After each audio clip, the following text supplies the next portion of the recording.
Okay, finally, the sun has come out in Switzerland. I can get the net back up in the back garden and start answering all your buy me a coffee questions. Many thanks to all my members for the questions I've had over the last few weeks. I'm going to dive straight into this. It's all going to be a little bit raw. This is a zero edit video. And sometimes, yeah, the rawness might bring out something more in me. So Steve Caldwell asks me how to best practice with irons, especially to focus on simple ways to practice ball contact and working the ball left to right. I'll do even better than that. I'll show you how to work it left to right and right to left very simply. But we've got to get the ball strike right first. So let's dive into this. This is how I would pretty much start every practice session, is sort of confirm that I'm striking the ball first before I start working at things in the swing. So what's the difference between setup position and strike position, what we're trying to get into? Come to the edge of your driving range mat or my AstroTurf mat as I got here. Here's the difference. So here's my setup position and here is where I want to be at strike. So what's different? The weight is further left. That brings the center of chest, center of pelvis slightly further forward. That's where the low point is going to start. So we start to get contact with the ground with the shorter irons. Deepest part of the divot will always be under the left armpit. That's where the biggest radius is from body to club head. So it's going to be under the sternum, ball contact, and then divot afterwards. So the weight is left. The sternum and center of pelvis are slightly ahead of the ball, and I'm opening up the body towards the target to pressure the club head against the ball. Right, so how do I practice that with the ball? Let me give you this simple practice I learned from Andreas Kalle, one of Denmark's finest teachers. Learned so much from him in a very short space of time. So I'm going to go into setup position. Just got my pitching wedge in the hand here. I'm going to go to setup position. I'm going to go to strike position, and then I'm going to make a very short backswing. We'll talk a bit more about that in a minute, and then full follow through.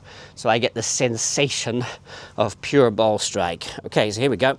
So set up first, and we're going to just do this chip, and then we'll go to pitch, and then we'll go to full swing afterwards. So set up, strike position, short backswing, smash the ball into the ground. Here we go.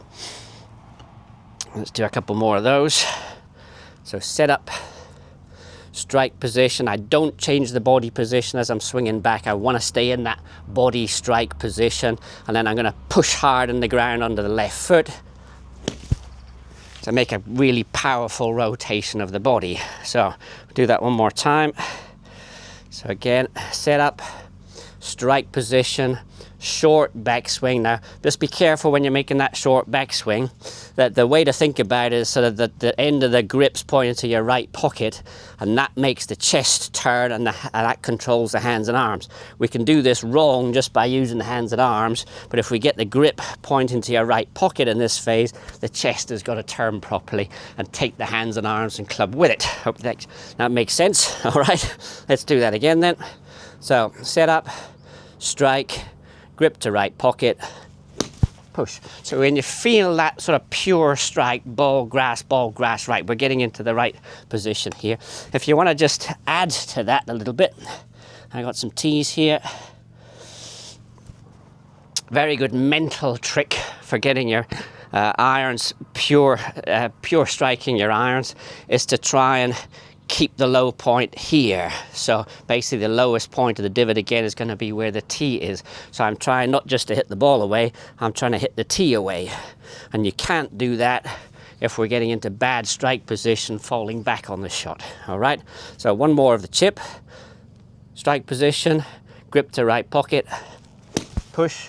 So you see magically the tee disappears because the club head is staying very low to the ground. So the next stage of that, I just take that into a bit more swings, into pitching swing. So the weight will shift a little bit, but I'm not trying to shift the weight.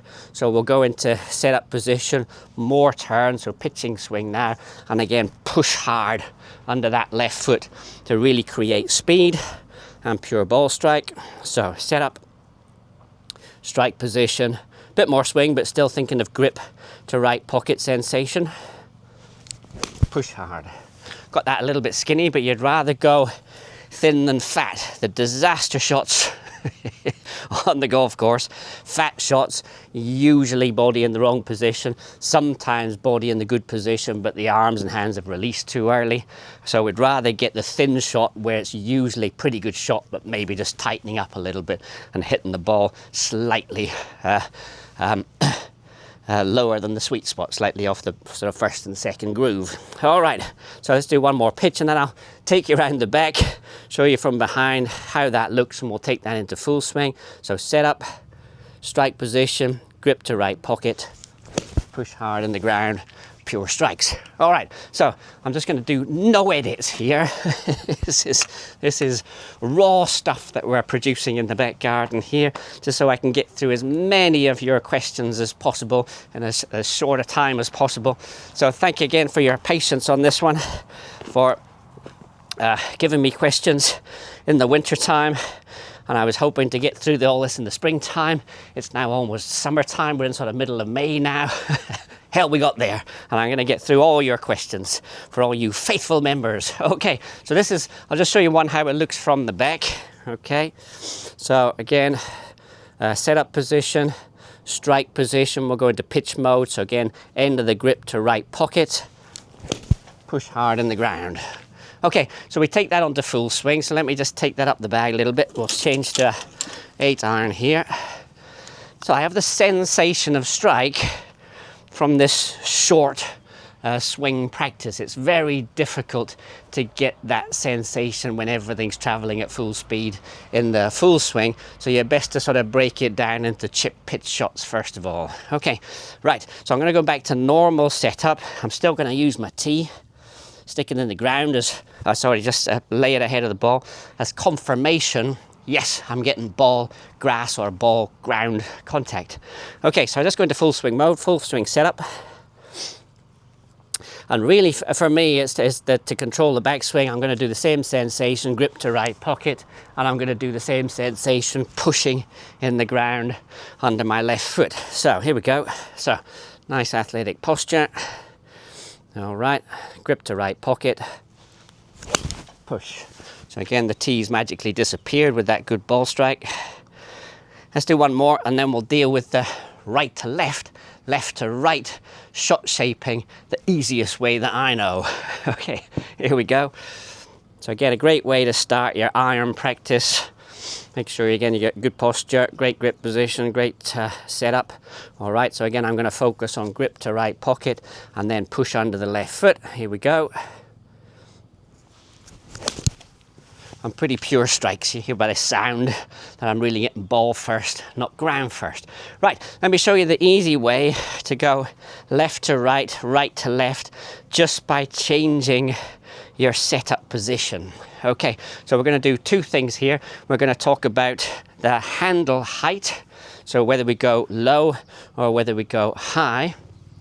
And we're going to talk about forearm position. Okay, so let me just grab a stick here, or just grab another club, just so you get the concept absolutely clear of how to work the ball right to left, left to right. Now I'm going to do it the super easy way, that the club face is always facing to the target line, or where I want the ball to start, and then we'll move it off that start line. So if you're trying to hit a sort of right to left shot into maybe a flag that's tight on the left side of the green, the club face is going to be pointing to the middle of the green, and then I'm going to work the ball with the swing direction with left draw on the ball. Okay, there's another way of doing it where you would start the club face right of target, everything right of target. It's quite complicated. So I'm just going to get the club face aiming where I want the ball to start, and then either work it left or right from the different setup position. Obviously you won't see that with the net, unfortunately, but you'll get the general gist of it. Okay, now if I want to move the ball, Steve's question was left to right. So left to right, I would go handle low, and I would go rather right forearm above the left forearm. Why? So the handle low, again with irons, you always want to get the handle slightly ahead of the ball. We want this descending blow, so I'm not going to play with this too much. I'm definitely not going to go hands level with the club head or behind. That's a disaster strike position. So we want the hands lightly forward, but I'm going to keep that as a constant. So I'm going to go handle low first, So handle low. So here's my neutral position where the hands would hang.